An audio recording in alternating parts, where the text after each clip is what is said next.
Assalomu alaykum.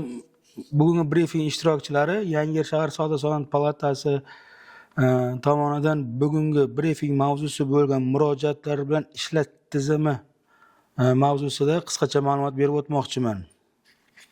Yangiyer shahrida fuqarolardan kelib tushayotgan murojaatlar xalq qabulxonalari, virtual qabulxonalar hamda sayyor qabullar orqali muntazam o'rganilib boriladi.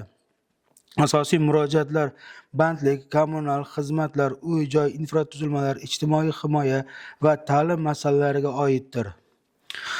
Sayyor qabullar va ochiq muloqotlarda shahar hokimi, mutasaddi tashkilot rahbarlari va tomonidan mahallalarda muntazam sayyor qabullar tashkil etilib, fuqarolarning muammolari joyida o'rganilmoqda, amaliy yechimlar ishlab chiqarilmoqda.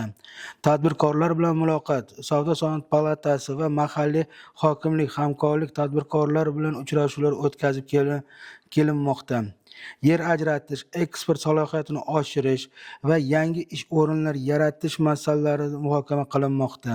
Erishilgan natijalar, murojaatlar asosida ko'plab muammolar hal etildi, yo'llar ta'mirlandi, kommunal xizmatlar sifatli yaxshilandi, ehtiyojmand oilalarga yordam ko'rsatildi hamda aholi bandligini ta'minlash bo'yicha loyihalar amalga oshirilmoqda.